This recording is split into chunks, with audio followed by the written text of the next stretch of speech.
সুলাইমান আলাইহিস সালাম বলেছিলেন রানী বিলকিস আসতেছে, সে আসার আগে তার চেয়ারটা আমার কাছে হাজির করবে, এমন কি কেউ আসেনি? এক জিন দাঁড়ায় বলেছিল, হুজুর আমি যদি অনুমতি পাই আপনি বসা থেকে দাঁড়াইতে যতক্ষণ লাগে এর আগেই হাজির করে দিব। সুলাইমান আলাইহিস সালাম তাকাইলেন মানুষগুলোর দিকে। এই যে কাজটা, একটা চেয়ার সিংহাসন এক দেশ থেকে আরেক দেশে নিয়ে আসা এই অল্প সময়ের ভিতরে, এটা কি স্বাভাবিক নিয়ম না অস্বাভাবিক? আরো জোরে অস্বাভাবিক। একটা হলো আদতুল্লাহ আর একটা হলো কুদরতুল্লাহ। দুইজন মানুষের মিলনের মাধ্যমে একজনের জন্ম হয়, এটা হইল আদত। কিন্তু বাবা ছাড়াই যদি একজনের জন্ম হয়, এটা হইল কুদরত। কথা বুঝে আসতেছে? স্বাভাবিক নিয়মে যেগুলো ঘটে এগুলো আদত। আম গাছে আম হইব, এটা আদত। কাঁঠাল গাছে কাঁঠাল হইব, এটাও আদত। কোন কাঁঠাল গাছে যদি আম হইয়া যায়, এটা হলো কুদরত। বিশাল একটা চেয়ার এক দেশ থেকে আরেক দেশেই অল্প সময়ের ভিতরে নিয়ে আসা, এটা কোনো আদত নয়, এটা অবশ্যই কুদরতুল্লাহ, আল্লাহর কুদরত। সুলাইমান আলাইহিস সালাম মনে মনে ভাবলেন, এই কুদরতটা গটাইবেন একজন জিন, দেখি আমার মানুষের মধ্যে কি কেউ আসেনি। উনি যখন তাকাইলেন মানুষগুলোর দিকে, একজন এমন ছিলেন যিনি ছিলেন কিতাবের আলেম, অনেক বড় আলেম। উনি বলেন, হুজুর আমি আপনার চোখের পলকে নিয়ে আসব। এই জন্যই মুফাসসিরিনে কেরাম বলেন, মানুষ যদি মানুষ হয় ফেরেশতার চেয়েও দামি হয়। জিন কি ফেরেশতার চেয়েও দামি হয়? সুলাইমান আলাইহিস সালাম তাকায় দেখেন চেয়ার হাজির। আল্লাহর পয়গম্বর সুলাইমান নবী ওই সময় যিনি আনছেন তার প্রশংসা করেন নাই, প্রথমেই আল্লাহর প্রশংসা করছেন। কারণ এই চেয়ারটা এখানে আনাটা তার কোনো ক্ষমতা নয়, আল্লাহর সাহায্যে আনছে। প্রশংসা হবে প্রথমে আল্লাহর। কোনো অলৌকিক ঘটনা দেখলে, কোনো কারামত দেখলে, কোনো একজন পীর ফু মারছেন, পেট ব্যথা ভালো, সাথে সাথে পড়বেন আলহামদুলিল্লাহ। পীরের ফাউটিফা আগে না আলহামদুলিল্লাহ আগে? কথা বুঝে আসতেছে? ইমান ঠিক করা, ইমান ঠিক করা, আকীদা ঠিক করা। বড় শিরিক থেকেও ইমানকে হেফাজত করতে হবে, ছোট শিরিক থেকেও ইমানকে হেফাজত করতে হবে। যদি বেজাল ইমান নিয়ে দুনিয়া ছাড়েন, জাহান্নাম হবে, জেলখানা নামক জাহান্নাম হবে আপনার ঠিকানা, খুব সাবধান। আর যদি আকীদা ঠিক করিয়া সরিষার দানা পরিমাণ ইমান নিয়েও দুনিয়া ছাড়তে পারেন, তবু আল্লাহ কখনো না কখনো আপনাকে 10 দুনিয়ার সমান একটা জান্নাত দিবে। আকীদা ইমান যদি ঠিক না থাকে সব শেষ। এই দুনিয়ার জমিনে বহু বিধর্মী মানুষ এমন আছেন যারা কাজকর্ম করে অনেক ভালো, মিথ্যা বলে না, মানুষের ঠকায় না, কোনো মানুষকে কষ্ট দেয় না। তাই বলে কি জান্নাত পাবে? যে না না, জান্নাত পাবে না, কারণ ইমান ঠিক নাই। ইমান না থাকার কারণে ওই মানুষটা জান্নাত পাবে না। মুসলমান, ইমান এবং আকীদা আমাদের ঠিক রাখতে হবে। বড় শিরিক থেকেও নিজেকে হেফাজত করতে হবে, ছোট শিরিক থেকেও নিজেকে হেফাজত করতে হবে। বড় শিরিক থেকে হেফাজত করার জন্য আমি 3টা কথা মনে রাখার কথা বললাম। 1 নাম্বার, আল্লাহর অস্তিত্বে কাউকে শরীক করা যাবে না। আল্লাহ কয়জন? একজন, এই কথাটা মনে রাখতে হবে। আল্লাহ একক, আল্লাহ কারোর কাছ থেকে জন্ম নেনও নাই, কাউকে তিনি জন্ম দেনও না। আল্লাহ একক, আল্লাহর সাথে কোনো তুলনা চলে না। আল্লাহই আল্লাহ। আল্লাহর সাথে কাউকে শরীক করা যাবে না, কোনো বস্তুর সাথে নিয়ে আল্লাহকেও মিলানো যাবে না। আল্লাহই আল্লাহ। আল্লাহ অস্তিত্বে একক, সত্তাগতভাবে আল্লাহর সত্তায় আল্লাহ একক। আল্লাহর ক্ষমতায় অন্য কাউকে ক্ষমতাবান মনে করবেন না। আল্লাহর গুণে অন্য কাউকে গুণান্বিত মনে করা যাবে না। এবার আসেন ছোট শিরিকের ব্যাপারে কথা বলি। বড় শিরিক থেকে ঈমান বাঁচানোর 3টা কথা মনে রাখবেন, মনে থাকবে তো ইনশাআল্লাহ। ছোট শিরিকের ব্যাপারে নবীজি বলেন, আমার উম্মতের জন্য ভয় হয় ছোট শিরিকের ব্যাপারে, কারণ ছোট শিরিকটা মানুষের অন্তরে লুকায়িত থাকে, বোঝা যায় না। মানুষ তো দেখবে, মনে করবে ভালো কাজ করতেছে, কিন্তু তার ভিতরের খবর তো কেউ জানে না। ছোট শিরিক হলো রিয়া, লোক দেখানো ইবাদত। এই লোক দেখানো ইবাদত থেকেও আমাদেরকে বাঁচতে হবে, ছোট শিরিক থেকেও আমাদের আমল বাঁচাতে হবে। এইখানেও 3টা কথা মনে রাখবেন। আমল 3 ভাগে বিভক্ত। কয় ভাগে বিভক্ত? 3 ভাগে বিভক্ত আমাদের আমল। শারীরিক ইবাদত, মালি ইবাদত। শরীর মাল, শারীরিক এবং মালি 2টা মিললে ইবাদত। কোন ইবাদত শুধু শারীরিক, যেমন নামাজ, রোজা, জিকির, আজকার। কোন ইবাদত শুধু মালি, যেমন কুরবানি, যাকাত, দান, খয়রাত। কোন ইবাদত শারীরিক এবং মালি দুটোটা মিলিয়ে, যেমন হজ। এই 3 প্রকার ইবাদত। 3 প্রকার ইবাদতের মধ্যে ভালো পাওয়া যায়, গন্ডগোলও দেখা যায়। আল্লাহ পাক রব্বুল আলামিন বলেন, ওয়াকাযা রাব্বুকা আল্লা তা'বুদু ইল্লা ইয়্যাহু। রে বান্দা, ও বান্দা বান্দি, ফয়সালা করে দিয়েছেন তোমার রব, যিনি তোমার পালনেওয়ালা, যিনি তোমার দুনিয়াতে আনছেন, পালতেছেন, খাওয়াইতেছেন, উনি ফয়সালা করেছেন ইবাদত একমাত্র আল্লাহর জন্য করবা, ভিন্ন কারোর জন্য তোমরা ইবাদত করবা না। কারণ সূরা ফাতিহাতে আল্লাহ বলেছেন, চাওয়ার জায়গাও একটা, দেওয়ার জায়গাও একটা। ইয়্যাকা না'বুদু ওয়া ইয়্যাকা নাস্তাঈন। একমাত্র তোমারই ইবাদত করি, তোমার কাছে সাহায্য কামনা করি। ইবাদত করার জায়গাও একটা, আর চাওয়ার জায়গাও। মানুষের ভিতর অনেক নষ্ট হয়ে যায়। ইলেকশন আইছে, নামাজ বাইরে গেছে। ইলেকশন আইছে, টুপি মাথার দিলাইছে, এমন মানুষও তো আছে। এটা কি, এই বেটা কি আল্লাহর নামাজ পড়ে না বুড়ের নামাজ? আল্লাহ বলেন, নামাজ পড়বা এটা আমার জন্য করবা, শারীরিক ইবাদত। বহু মানুষ এমন আছে, ইলেকশন আইলে এই কামড়ি করে, 5 ওয়াক্ত নামাজ বেটা 6 ওয়াক্তও পড়ে। আপনারা এই চোর গোবিন্দ নামাজ হইল 160টায়।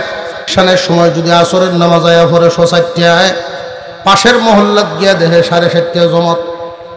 এখানে তো হরিয়েই গেল আসর, তারা খুশি করবার লাগে হিকানো গিয়ে কারোছে।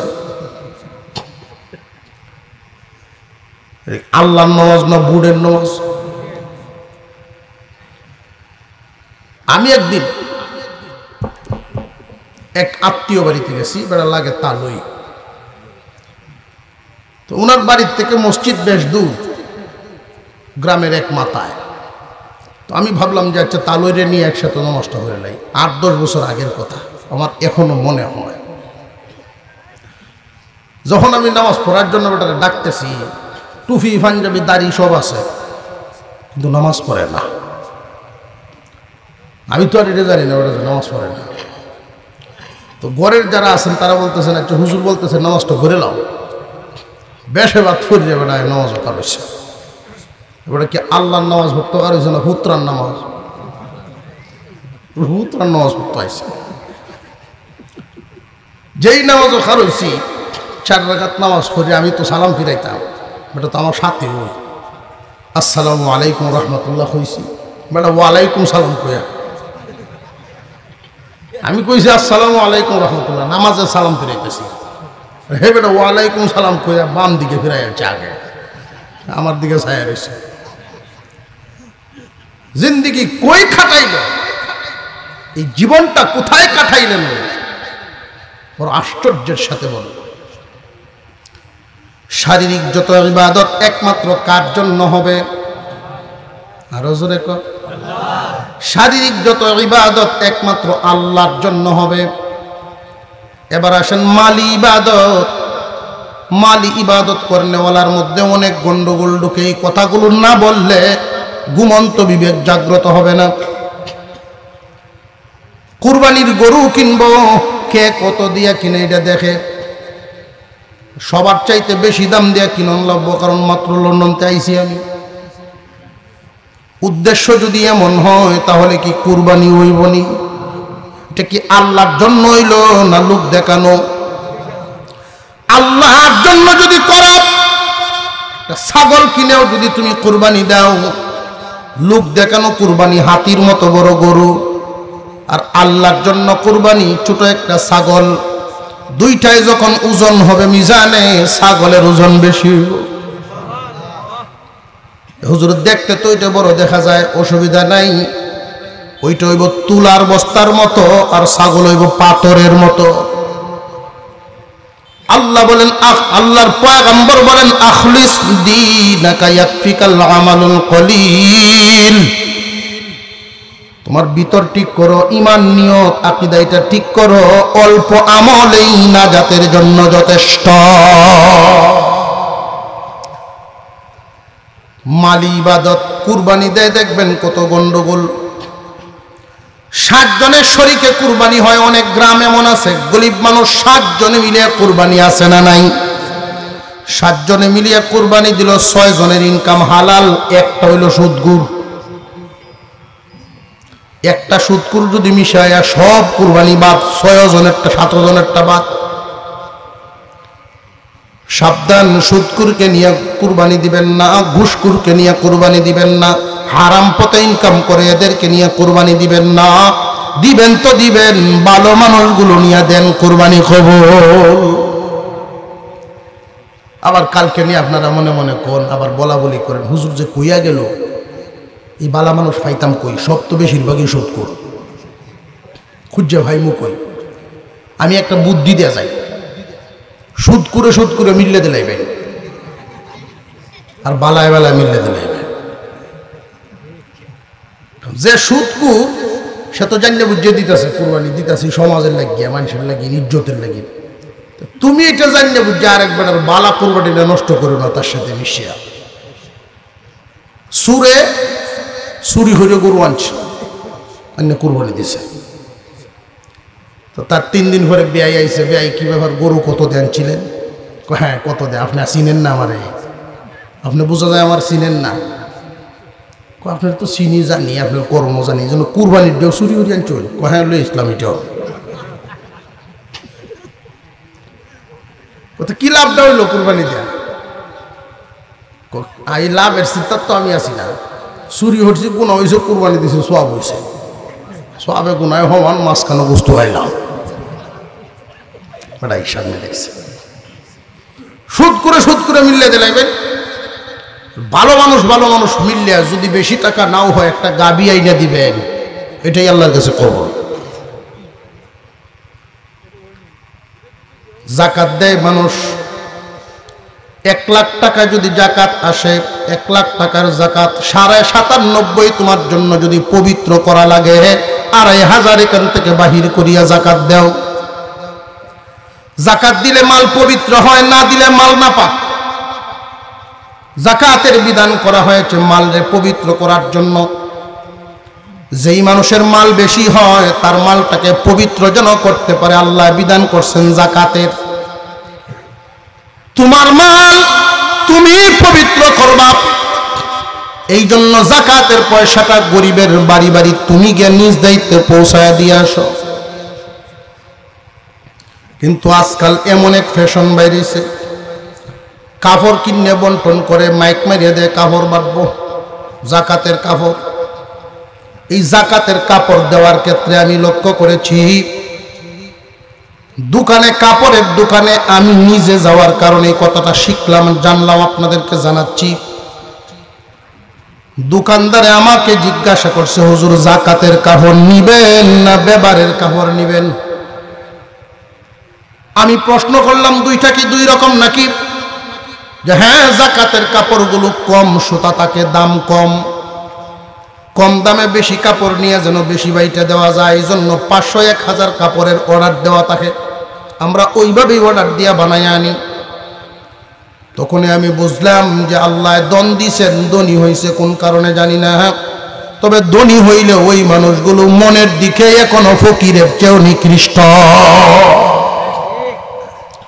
মনের দিকে ধনী হতে পারে নাই। যদি মনের দিকে ধনী হইতো তাহলে হিসাবটা মিলাইতো। তুমি যেই দামের কাপড়টা পরিধান করো, যেই দামে একটা লুঙ্গি পরো, এই দাম দিয়ে একজন গরিব মানুষকে একটা লুঙ্গি দিলে তোমার লুঙ্গিটা হয়তো 1 মাস পরে তুমি ফেলাইয়া দিবা, তোমার কাছে দাম নাই, কদর নাই। তোমারটা সমান দাম দিয়ে একজন গরিব মানুষকে একটা লুঙ্গি দিলে এই লুঙ্গিটা উনি এমনভাবে কদর করব, শুধু শুক্রবারে জুমাত নিব, বেড়ানিত গেলে নিব, আত্মীয় বাড়ির মানুষ মেহমান টেহমান আসলে ফিনব, ভালো অনুষ্ঠান নিব, এটা কদর করব। কিন্তু জাকাত দেয় মানুষ 1000 পিস 2000 পিস কাপড় বন্টন করে, তার বাড়িতে মানুষের ভিড় হইতো, উদ্দেশ্য অন্যরকম। পরের বছর হয়তো ইলেকশন করার নিয়ত আছে, কথা বুঝে আসতেছে। যদি আল্লাহকে খুশি করার জন্য এই কাজগুলো করত তাহলে এই সুরত অবলম্বন করার কথা না। মালি ইবাদত করবা একমাত্র আল্লাহর জন্য করবা, লোক দেখানোর জন্য করবা না, তাহলে এটা ছোট শিরিক। শারীরিক ইবাদত লোক দেখানোর জন্য করা ছোট শিরিক, মালি ইবাদত লোক দেখানোর জন্য করা এটাও ছোট শিরিক। শারীরিক এবং মালি দুইটা মিললে যে ইবাদত, যেমন হজ, হজের মধ্যেও লোক দেখানো ঢুকে গেছে। হজ করছে লোকটা, শরীরও লাগাইছে, মালও লাগাইছে, আল্লাহর ইবাদত করব, কিন্তু এই ইবাদতে অনেক লোক দেখানি পাওয়া যায়। যে কেমন হাজি সাত ডাকলে যদি খুশি হয়, হাজি ডাকলে খুশি হয়, চা খাওয়ায়, বুঝবেন বেজাল ঢুকছে ভিতরে, আছে না নাই? হাজি ডাকলে খুশি হয়, হাজি সাহেব। একই গ্রামের 2 জন, একই পাড়ার 2 জন হাজি সাহেব একসাথে আইসে হজ করে, তারা যুক্তি করছে, তুমি আমারে হাজি সাহেব ডাকবা, আমি তোমারে হাজি সাহেব ডাকবো, তীর্থ প্রচার হয়ে যাবো, হাজি সাহেব ডাকবো মানুষের।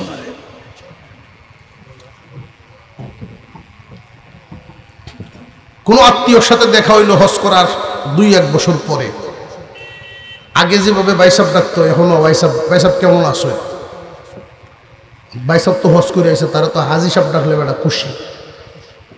উত্তর দেয় বেটা, আমি যে 2 বছর আগে হজ করছি, তুমি মনে হয় শুনছো না,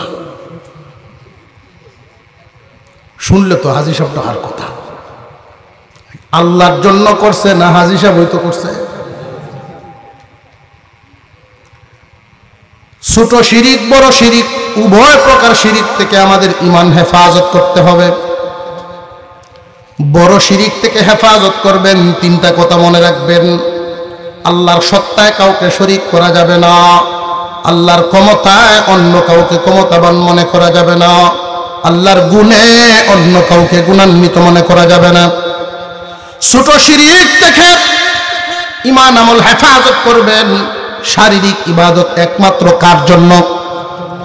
মালি ইবাদত, শরীর মাল মিললে ইবাদত, প্রত্যেকটা ইবাদত একমাত্র আল্লাহর জন্য হবে। আল্লাহ যেন আমাদেরকে শিরিক মুক্ত ঈমান আমল রক্ষা করার তৌফিক দেন, বলুন আমিন। এবার দ্বিতীয় বিষয়টা, আমার তিলাওয়াতকৃত আয়াতে আল্লাহ 5টা বিষয় আলোচনা করেছেন।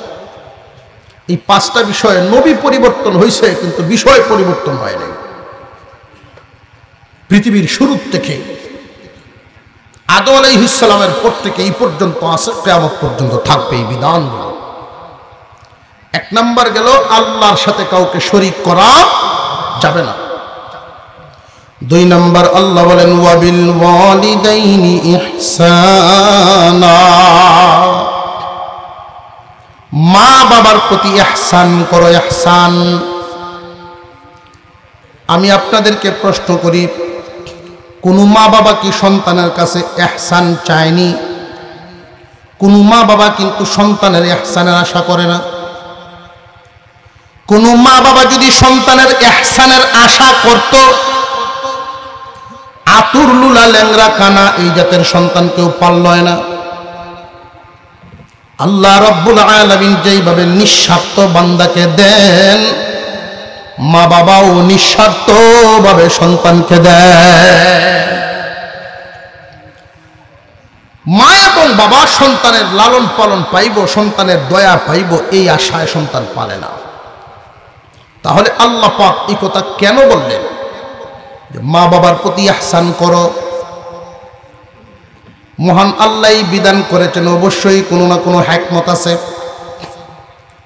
আল্লাহ রাব্বুল আলামিন এই হিকমতটা পালন করেছেন, বয়সটা সহ উল্লেখ করে দিয়ে আরেক আয়াতের মধ্যে বলেন, ইম্মা ইয়াবলুগান্না ইনদাকাল কিবারা আহাদুহুমা আও কিলাহুমা। ও দুনিয়ার যুব সমাজ, তোমার আব্বা আম্মা উভয় অথবা দুইজনের যে কোনো একজনকে যদি বার্ধক্য অবস্থায় পাও, বার্ধক্য অবস্থায় যদি একজনকে তোমরা পাও রে, সবাই পায় না, এই কপাল সবার হয় না। বুড়া হওয়ার আগেই মা বাপ দুনিয়ার থেকে বিদায় হয়ে যান। বেশিরভাগ মানুষ এই বুড়ার হালতে মা বাপ পায় না। যারা পাও বার্ধক্য অবস্থায় মা বাপ, তাদের প্রতি ইহসান করবা। আল্লাহ এই বিধান করেছেন এই কারণেই।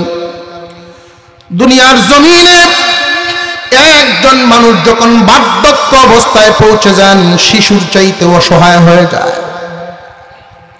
একটা শিশুকে যে কেউ টান দিয়া কুলে উঠায় দেয়, পেশাব করে দিল একজন শিশু, যে কেউ তারে টান দিয়া পরিষ্কার করিয়া কুলে উঠায় নিতে পারে।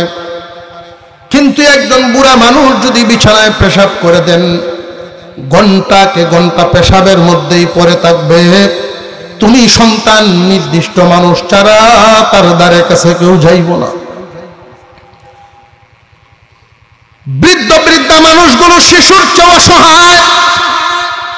যদি রে বান্দা তোমার আব্বা আম্মাকে বার্ধক্য অবস্থায় পাও, তাদের প্রতি ইহসান পূর্ণ আচরণ করবা, ইহসান পূর্ণ দয়ার আচরণ, দয়ার আচরণ করবা। মা বাবার প্রতি দয়ার আচরণ, মা বাবার প্রতি দয়ার আচরণ করলে আল্লাহ খুশি হন। ইহসান পূর্ণ আচরণ সবাই বুঝে না, এটা সবাই বুঝে না।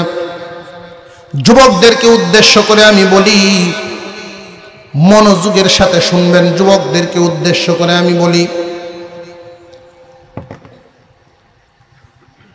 মা বাপ তোমার এই সংসারটা এক সময় চালাইতো, এখন সংসার তাদের হাতে নাই। তোমার আব্বা মা বার্ধক্যে যখন পৌঁছে যায়, তখন তাদের মনের দিকে তোমরা খেয়াল রাখবা। তারা কিন্তু খুব আদর করে তোমাদেরকে লালন পালন করেছে। তোমরা তোমাদের সন্তানদেরকে যেই পরিমাণ মহব্বত করো, তোমার আব্বা মা তোমাকে এর চাইতে সামান্য কম করে নাই।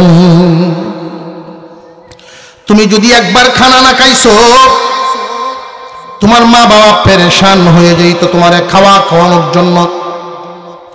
কিন্তু তোমার আব্বা আম্মা যখন বার্ধক্যে পৌঁছে যান, বুড়া হয়ে গেলে মানুষের মুখের রুচি কমিয়া যায়, তরকারি দিয়ে পেট ভরে খাইতে পারে না। তুমি বাজার থেকে কলা গুড় আলাদা একটু করে আইনে রাখবা বাবার যত্নের জন্য। রে দুনিয়ার ইমানদার মুসলমান, মা বাবা তোমার কাছে বড় মাছ চায় না, গোশত চায় না, তোমার আচরণটা সুন্দর চায়। তুমি যদি আলাদাভাবে 200-500 টাকা বাবার হাতে দিয়ে দেও, আব্বা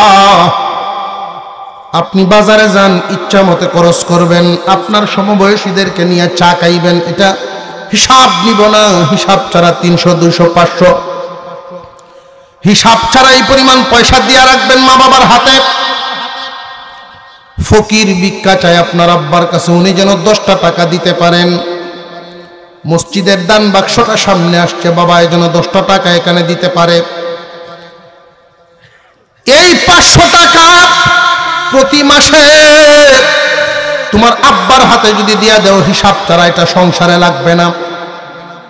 তোমারে আল্লাহ 10 গুণ বাড়ায়া অন্যদিকে দিয়ে দিব।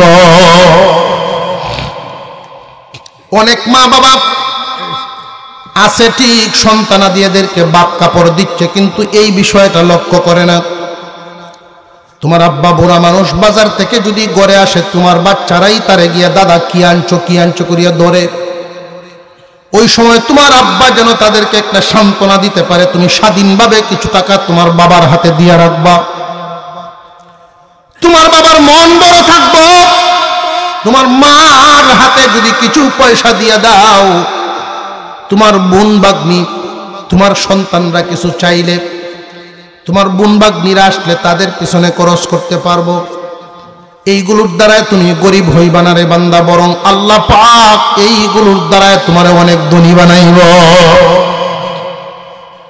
মা বাপ যদি খুশি থাকে, আল্লাহ খুশি থাকবেন। হাদিসের মধ্যে আসছে, মা বাপ যদি বেজার হয়, আল্লাহ তোমার প্রতি বেজার থাকেন।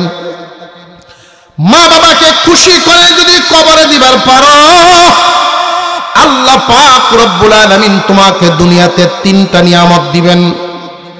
দুনিয়ার জমিন থেকে যখন বিদায় হয়ে যাবে, তখন একটা নিয়ামত পাইবা। দুনিয়াতে থাকতে 3টা, আখিরাতে একটা। আখিরাতের নিয়ামত, জান্নাতের দরজা খোলা থাকবো, সহজে জান্নাতে হয়ে যাইবা। দুনিয়ার জমিনের 3টা নিয়ামত। 1 নাম্বার, আল্লাহ তোমাকে রিজিকে বরকত দিবেন, রিজিকে বরকত। বেশি টাকা ইনকাম করার নাম কিন্তু বরকত নয়, বরকতের অর্থটা ভিন্ন। বেশি টাকা কামাইলেই যে শুধু বরকত হবে বিষয়টা এমন নয়। আল্লাহ পাক রব্বুল আলামিন মা বাবার দোয়ার বরকতে আল্লাহ তোমাকে বরকতি মাল দিবেন। ইনকাম যদিও কম হয়, আল্লাহ তোমারে সুন্দর মতো চালায়া নিব।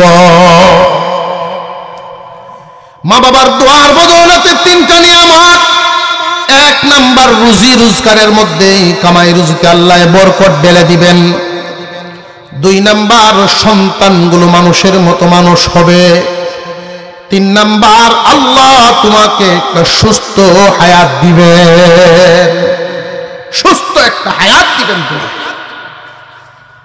মুসলমান ইমানদার ভাইয়েরা আমার, মা বাবার প্রতি ইহসান করবেন, মাতা পিতার প্রতি ইহসান। আল্লাহ পাক রব্বুল আলামিন প্রথম যেই কথাটা বলেন, ইম্মা ইয়াবলুগান্না ইনদাকাল কিবারা আহাদুহুমা আও কিলাহুমা ফালা তাকুল লাহুমা উফফিন ওয়ালা তানহারহুমা। অনেক যুবক ভাইরা মা বাবার সাথে কথা বলেন জারি দিয়া, দমক দিয়া, জোরে আওয়াজ দিয়া। মায় যদি কয় যে বাবা খায়ালাও, তবু ধমক দিয়া কয় খাইতাম না। মা বাবার সাথে যুবকরা রক্তের গরমে চক্ষু রাঙ্গায়া কথা কয়, উঁচা আওয়াজে কথা কয়। আল্লাহ নিষেধ করেছেন কোরআনে, সাবধান, মা বাবার সাথে দমকের সুরে, তাদেরকে বিরক্তির আওয়াজে কথা বলবা না। মা বাবার সাথে যদি কথা বলো, সম্মান সূচক ভাষায় কথা বলবা। মা বাপ যদি মনের দিক থেকে তোমার প্রতি খুশি হয়ে যায় রে বান্দা, আল্লাহ তোমার প্রতি খুশি হয়ে যাবেন। আর আল্লাহ যদি খুশি হয়ে যায়, তোমার চাইতে সুখী মানুষ জমিনের উপরে থাকবে না। মা বাপ যদি খুশি থাকেন, আল্লাহ তোমার প্রতি আল্লাহ বরকত ঢেলে দিবেন। কোন একজন মানুষ 10 লাখ টাকা ইনকাম করলেও মা বাবার দোয়া যদি তার সাথে না থাকে, এই 10 লাখেও তার মাস পার হইতো না, পেরেশানি দূর হবে না। মা বাবার দোয়া যদি সাথে থাকে, 10,000 মাসে ইনকাম করলেও সে কামিয়াব। মা বাবার দোয়া ছাড়া একজন মানুষ কামিয়াব হতে পারবে না। অনেক সময় আমরা মা বাবারে ঘরে রাখছি ঠিক, কিন্তু এদের সাথে সময় দেই না। নীরবে তার সাথে কয়েক মিনিট সময় দিবেন, তার মনের কথাটা বুঝবেন। সবার বিবি সমান হয় না, সব মহিলা সমান নয়। আপনার আব্বা মা ঘরের মধ্যে আছেন, তাদের সাথে আপনার বিবি কোন ধরনের আচরণ করে, এটা তো আপনি দেখেন না, জানেন না। মাঝে মাঝে এদের সাথে আলাদা সময় দিয়ে তাদের মনের খোঁজখবর নেওয়া দরকার। রে ভাই, মা এবং বাবা শত দুঃখ বুকের মধ্যে চাপায়া রাখে, আপনার কাছে বলে না এই কারণে যে সংসারে ঝামেলা হবে, ঝগড়া হবে। নীরবে মাঝে মাঝে মা বাবার কাছ থেকে তাদের দুঃখ কষ্টটা শুনবেন, উপযুক্ত ব্যবস্থা নিবেন। দুই একবার ব্যবস্থা নিলেই দেখবেন ঠিক হয়ে গেছে। এটা ভাববেন না যে আমি যদি বিবিকে দুই এক কথা বলি সে মন খারাপ করবে। মা বাবারে খুশি করতে গিয়ে যদি বিবি বেজার হয়, এই জন্য আপনি আসামি হবেন না।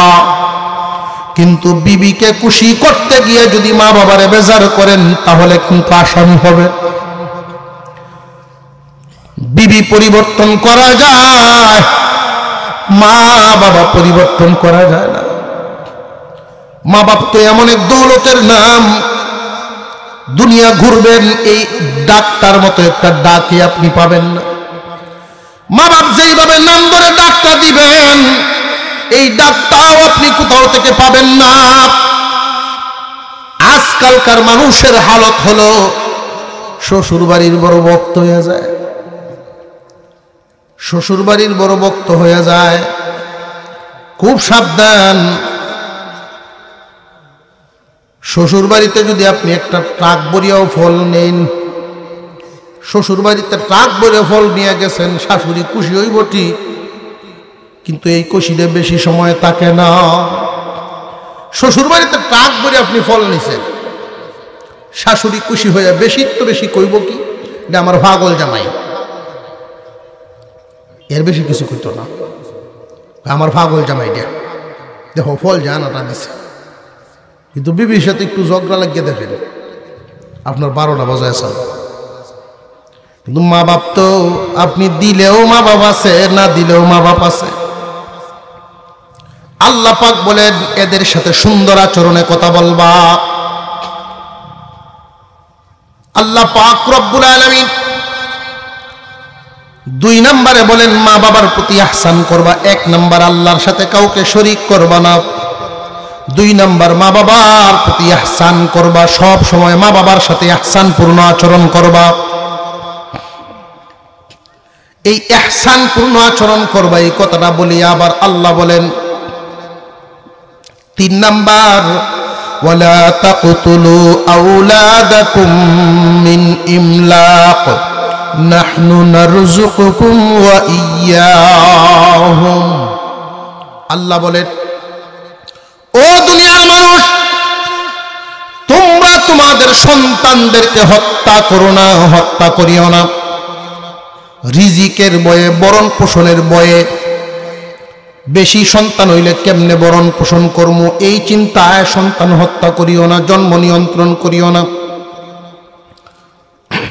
তোমার বিবি যদি শারীরিকভাবে অক্ষম হয়ে যায় সেটা হলো ভিন্ন মাসালা। বিবি সক্ষম, এই অবস্থায় সন্তান তুমি দুনিয়াতে আনবা না, জন্ম নিয়ন্ত্রণ পদ্ধতি তুমি করিও না। আল্লাহ পাক রব্বুল আলামিন বলেন নাহনু নারযুকুকুম ওয়া ইয়্যাহুম। রে বান্দা বান্দি, তোমাদেরকে আমি আল্লাহ খাওয়াই, তোমার সন্তানদেরকেও আমি খাওয়াইব। রিজিক দেওয়ার মালিককে সন্দেহ আছে মনে হয় আপনারা? রিজিক দেওয়ার মালিক আল্লাহ। বরং সন্তানাদি যদি বেশি হয়, কটা পর্যন্ত চলবো? মাশাআল্লাহ, ঠিক আছে। সন্তানাদি যদি বেশি হয়, আপনি লক্ষ্য করে দেখেন যারা এই বুলি লইছে, কিছু বুদ্ধিজীবী আছেন আমরা দেশ, একটা ছেলে একটা মেয়ে যথেষ্ট, এক ছেলে এক মেয়ে যথেষ্ট। বরং সামাজিকভাবে লক্ষ্য করিয়া দেখেন যার ছেলে বেশি তার ভাব আরো বেশি। জোরে কর। পরকালীনভাবে চিন্তা করেন, একটা তৈয়া গেলেন, যদি এটা খারাপ হয় তো আপনার সবই গেল। সন্তান যদি বেশি হয়,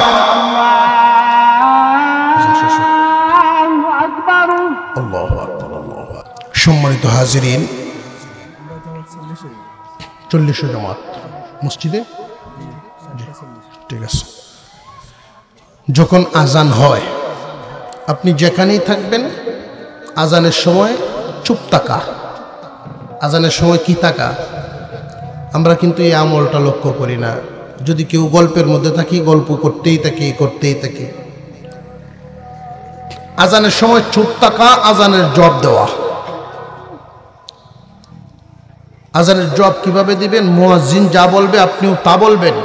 শুধু হাইয়া আলাস সালাহ, হাইয়া আলাল ফালার বেলায় লা হাওলা ওয়ালা কুওয়াতা ইল্লা বিল্লাহ পড়বেন। আজান শেষ হইল দুরূদ শরীফ পড়বেন, আজানের দোয়া পড়বেন। এই আমলটা যদি সারা জীবন ধরে রাখতে পারেন,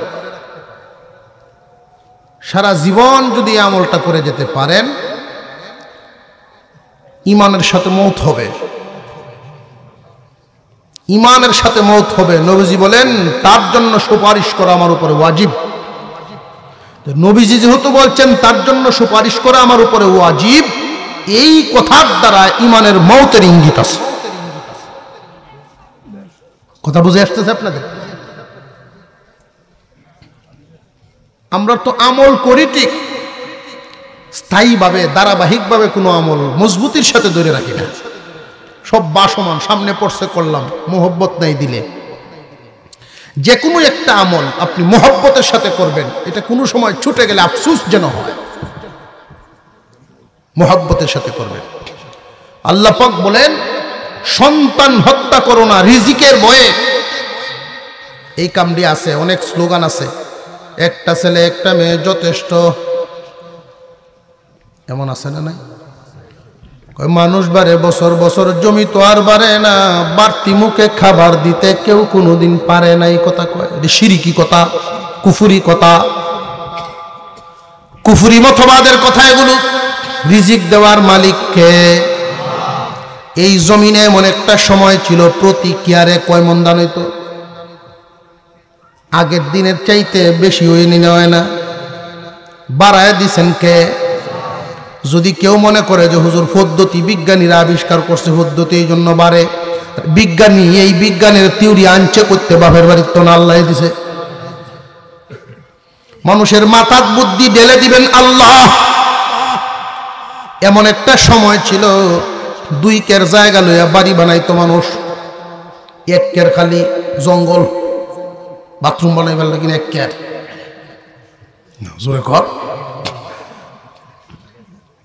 বাথরুমের লাগিন 1 কের, বাড়ি ঘরের লাগিন আর 1 কের, উঠান উঠান লইয়া। আর এখন ঘর বাড়ি বানাইবার জন্য 5 শতকের মধ্যে 5 ভাই। এই বুদ্ধি দিছেন কে? আল্লাহ বলেন নাহনু নারযুকুকুম ওয়া ইয়াহুম।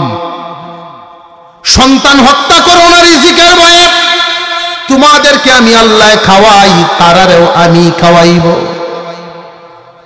রিজিক দেওয়ার মালিককে। সন্তান হত্যা করে মানুষ, তাফসীরওয়ালায় লিখেন 1 নাম্বার আরবের যুগের মানুষগুলো যারা জিন্দা শিশু কবর দিয়া দিত একটা সূরত। 2 নাম্বার জন্ম নিয়ন্ত্রণের মাধ্যমে মানুষ সন্তান হত্যা করে ফেলে। অনেক মানুষ অনেক নাফরমান, বিবির গর্ভে বাচ্চা এসে গেছে, ডাক্তারের কাছে নিয়ে এই বাচ্চা নষ্ট করায় ফেলতেছে। এমন নাফরমানও আছে না নাই? কিয়ামতের দিন তুমি তো মার্ডার মামলার আসামি হইবা। খুব সাবধান, রিজিকের ভয়ে সন্তান হত্যা করো না। অনেক কারগুজারি আমরা শুনছি জীবনে। আমার এক বন্ধু মানুষ, সে আমার কাছে একদিন বলছে, ভাইজান একটা কথা শোনায় রাখি, আমার একটা মেয়ে প্রথম বাচ্চাটা যখন হয়, মনে মনে নিয়ত করে ফেলছিলাম যে বাচ্চা নষ্ট করে ফেলি। আল্লাহর মেহেরবানি, আল্লাহর রহম করেছেন, নষ্ট করি নাই। মেয়ে সন্তান জন্ম নিয়েছিল। এই মেয়ে এই বছর দাওরায়ে হাদিস পড়ে। সে কান্দে আর বলে, আমি কি জানতাম যে এইভাবে আল্লাহ লেখা রাখছে। তার উসিলা এখন আলেমার বাবা আমি যদি নষ্ট করতাম মার্ডার মামলার আসামি হইতাম, এই নিয়ামত থেকে তো বঞ্চিত হয়ে যাইতাম। তোমার কোন সন্তান দুনিয়াতে কোন জায়গায় দখল করবে তোমার জানা নাই। এই জন্য সন্তান আশা বাধা দিও না। আল্লাহ রিজিকের ব্যবস্থা তোমারে যেমনে খাওয়ায়, আল্লাহ তারারে ওইভাবেই খাওয়াইব। বরং এটা কেমনে হয় সুরতটা, বেটার এক ছেলে কথা শুনে না, তেমন একটা সহায় সম্পত্তি আছে ঠিকই, পড়াশোনা করে কোনো কামও লাগে না। তো ফারার এক মুরব্বীর কাছে গেছে, চাচা আপনার নাতির হলে খুব বিপদে আছি, একটু বুদ্ধি শুদ্ধি দেন। এ তো কামদুম করে না। চাচায় বুদ্ধি দিয়ে দিছে, এরকে বিয়া করায় না। চাচা এটা কি করলেন আপনি? হে রে, ওই চুল কাটার পয়সা আমি দেওয়ান লাগে, এমনকি বিয়া করাই নিতাম। তুই আইসো আমার এনে বুদ্ধি নিতে, বুদ্ধি দিলাম, বুঝে হইলে নিবে, বুদ্ধি নইলে আমারটা আমার দেখা যাবে।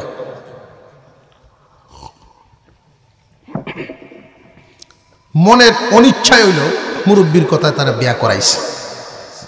যেই বিবাহ করাইছে, এখন তো বিবির একটা ঠেলা আছে। আগে তো একদম কামদুমো মন দিছে না, রাত্রে 12টায় গড়াইতো, দুপুর 12টায় বাইরিত। আর এখন এশার ফার করে না, এশার আগে এই বাড়িতে বাপে কয় না, মোটামুটি তালু আইতাছে দেখা যায়। বাপ যদি বন্ধ যায় কাজও ফিসে ফিসে, যদিও সারাদিন থাকে না, কিছু হইলেও যায়। তো এই বুড়া বেড়ার সাথে দেখা, কিরে তোর হুতের কি খবর? কোনা চাচা মোটামুটি লাইন আইতাছে দেখা যায়। যতটুকু আইতাছে চাচা, এতটুকু তো যথেষ্ট না। ছেলে একখান হয়ে গেছে 1 বছর পরে। এখন কি করতাম? হয়তো আমার ইনতে পয়সা নেই, অন্য কোনো কাজ কাম ইনকাম টিনকাম করে না, সংসারের পয়সা দিয়ে চলে। চাচায় বুদ্ধি দিছে, তোর হুতরে আলাদা করে দে, আলগা করে দে। আমি যদি আলগা করে দে চলবো কেমনে? দেখিস না কেমনে চলে, আলগা কর গে তুই। যেই আলাদা করছে, এখন তো বিবিও চাপ দে, তার মনের জোরও বাড়ছে। কারণ সন্তানকে তো কিছু খাদ্য তার দিতে হইব, দুধ লাগবো, ওষুধ লাগবো, কাপড় সোহল লাগবো। এখন মোটামুটি ইনকাম শুরু হয়েছে তার। চৈত্র মাস আর কার্তিক মাস আইলে বাপে যদি কয়েক মন দান দেয়া দেয়, তাহলে সারা বছরে নিজেরটা দিয়ে নিজে চলতে পারে। আরেক সন্তান হয়ে গেছে, এখন আর বাপের দেওয়ান লাগে না। এই যে ইনকাম তার বাড়তেছে, মানুষ বাড়ার সাথে সাথে মনের জোর বাড়ে। হাত তো তার দুইটাই, মনের জোর বুদ্ধি বাড়তেছে। এগুলো আসলে দেন কে? আল্লাহ। বহু মানুষ এমন আছে বিবাহ করার আগে নিজেই চলতে পারে না, এখন কয়েক সন্তানের বাপ নিজে তো চলতেই পারে, মা বাপরে আরো দিতে পারে। এমন আছে না নাই? আল্লাহ বলেন রিজিকের ভয়ে সন্তান হত্যা করিও না, এটা 3 নাম্বার। 4 নম্বরে আল্লাহ বলেন ওয়ালা তাকরাবুল ফাওয়াহিশা মা যাহারা মিনহা ওয়া মা বাতান। অশ্লীল কর্মকাণ্ড করবা দূরের কথা, প্রকাশ্যে হোক গোপনে হোক, দ্বারে কাছেও যায় না। অশ্লীলতা, বেহায়াপনার কাজ কর্ম, এগুলো দ্বারে কাছে যায় না, প্রকাশ্যে হোক গোপনে হোক। অশ্লীল কর্মকাণ্ডের দ্বারে কাছে গেলে তোমারে এইগুলো পায়া বইব, অশ্লীলতার মধ্যে নিয়ে লাগাইয়া দিব, সামিল করিয়া দিব। প্রথমে মানুষের চক্ষু নষ্ট হয়, এরপরে কলব, এরপরে অঙ্গ প্রত্যঙ্গ। প্রথমে তোমার চোখ নষ্ট হইব। এই জন্য আমি একটা কথা শুধু বলিয়া দেই, বর্তমান যুব সমাজের জন্য এমন এক গুনার বাজারে এত গরম, ফকেট হল এই কয়েক সিনেমার হল। এমন একটা সময় ছিল, কেউ যদি সিনেমার হলে যাইতো, মেট্রিক পাস IFS ছেলে, বাপের কাছে বিচার যদি আইছে, তোমার হুত সিনেমার হল গেছে, 3 দিন পর্যন্ত বাড়ির জায়গা দিছে না। আত্মীয় স্বজন লইয়া বুঝায় বাজায় সাসার আয়া বিলে, আচ্ছা আর যাইতো না, তওবা তাসতির করে লইছে যা। একদিন সিনেমার হলো গেছে, এই কারণে বাপের এই শাস্তি। আর এখন যেই 8 পাস করে, মার কাছে জ্ঞানের জ্ঞান শুরু হয়, আমার টাচ মোবাইল কিনে দিবা, টাচ মোবাইল। বাপে যখন মানে না, আশপাশের মানুষ লইয়া সকলে বুঝায় যে দিলাও, ফুট বড় হইছে দিলাও। উল্টা হইছে না সমাজ? আগে একটা গুনাহ করার কারণে সকলে বুঝায় বাজায় পুত্রে গরু দেয়া যাইত, আর এখন গুনার মেশিন কেনার জন্য সকলে বুঝায় বাজায় বাপের রাজি করে মেশিন কিনে দিলাম। এই গুনার মেশিন তো এমন এক মেশিন, এমন কোনো গুনাহ নাই যেই গুনার নমুনা মেশিনও নাই। যুবক,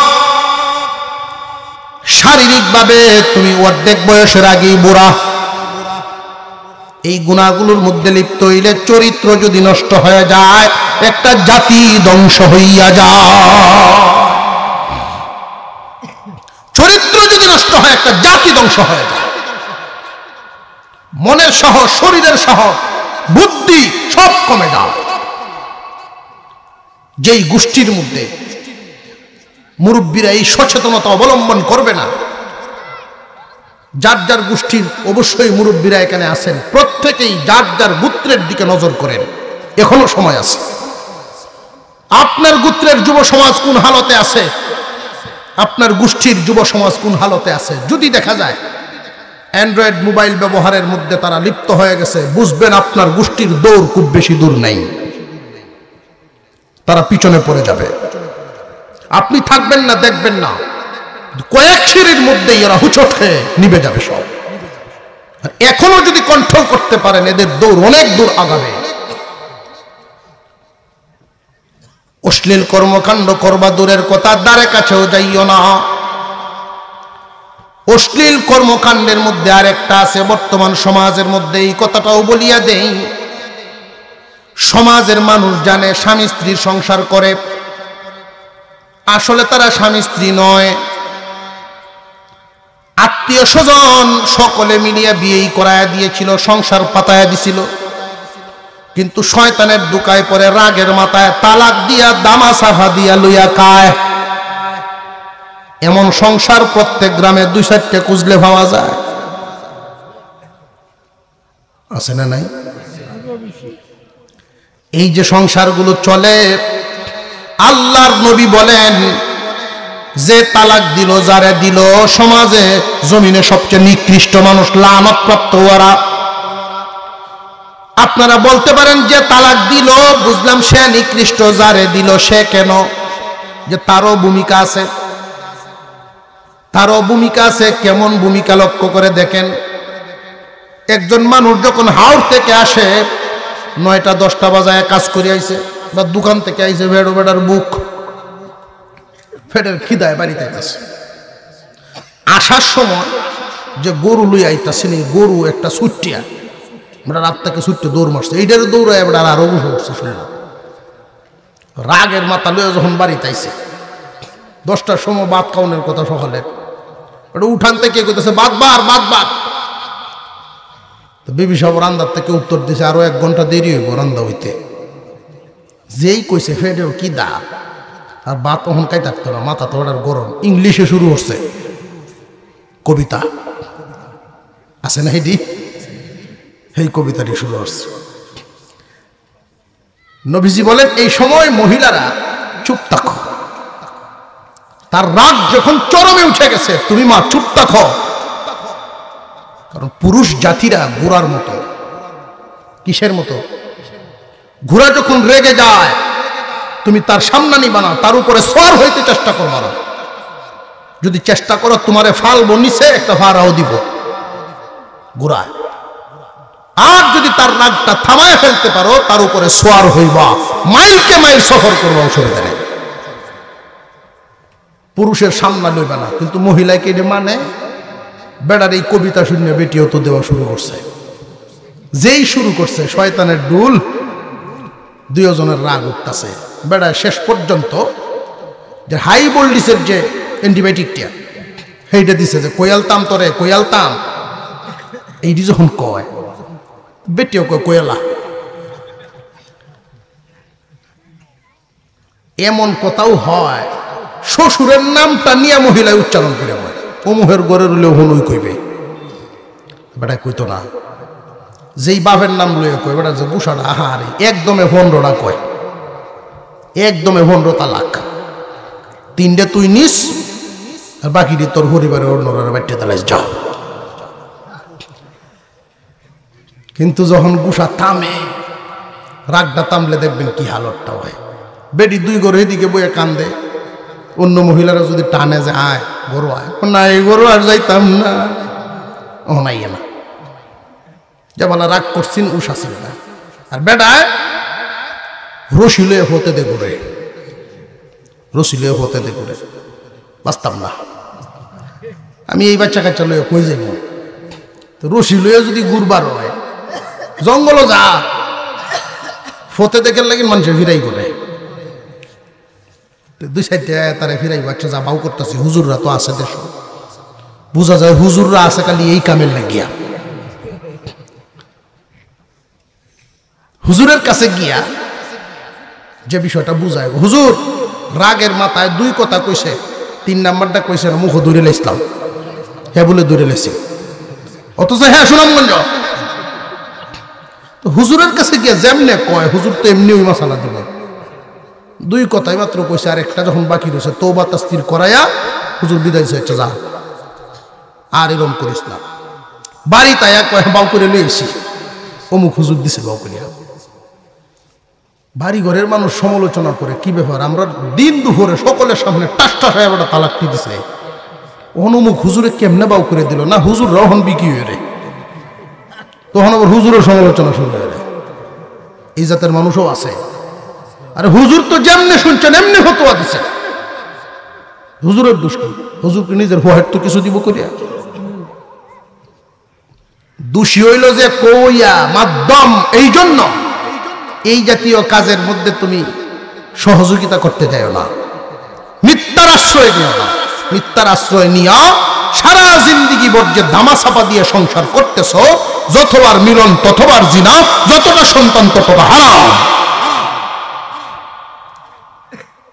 এই সমস্ত নাজায়েজ সন্তানরাই সরাসরি ঠিক না ইমামে আজম বলেন এই জাতের সন্তানরাই ইসলামের বিরোধিতা করে আলেম ওলামাদের বিরোধিতা করে ভালো মানুষের বিরুদ্ধে কথা বলে এই সমস্ত সন্তানরা যাদের গোড়ালিতে সমস্যা হয়ে যায় অশ্লীল কর্মকাণ্ড করবা দূরের কথা দ্বারে কাছেও যাইও না 4 নাম্বার 5 নম্বরে ওয়ালা তাকতুলু আওলাদাকুম মিন ইমলাক নাহনু নারযুকুকুম ওয়া ইয়্যাহুম ওয়ালা তাকরাবুল ফাওয়াহিশা মা যাহারা মিনহা ওয়া মা বাতান ওয়ালা তাকতুলুন নাফসাল্লাতী হারামাল্লাহু ইল্লা বিল হক অন্যায়ভাবে মানুষ হত্যা করো না যেহেতু আল্লাহ বলছেন অন্যায়ভাবে মানুষ হত্যা করা যাবে না তাহলে ন্যায়ভাবে তো জায়েজ আছে অন্যায়ভাবে যেহেতু করণ যাইতো না ন্যায়ভাবে তো করণ যাইব মুফাসসিরিনে কেরাম বলেন হ্যাঁ ন্যায়ভাবে করণ জায়েজ 3টা সূরত আছে 1 নাম্বার কেউ যদি খুন করে খুনের বদলা খুন 2 নাম্বার কেউ যদি মুরতাদ হইয়া যায় তারে খুন করা 3টা সূরত আছে 3 সূরতে মানুষকে মানুষ খুন করতে পারে আল্লাহ পাক রব্বুল আলামিন এই যে বিধান দিলেন কুরআনুল কারীমের ভিতরে এই বিধানটা নিয়ে আবার নাস্তিকরা সমালোচনা করে কিতালের ব্যাপারে নাস্তিকরা সমালোচনা করে জানিয়ে রাখবেন কোরআনের এই বিধানগুলো দেওয়ার কারণ মুরতাদ যদি হয়ে যায় মার্ডার যদি করিয়া ফেলে ওই মানুষগুলো কখনোই সমাজে বেঁচে থাকার মতো নয় 3 নাম্বার পদ্ধতি বিয়ে করার পরে যদি কেউ জিনা করে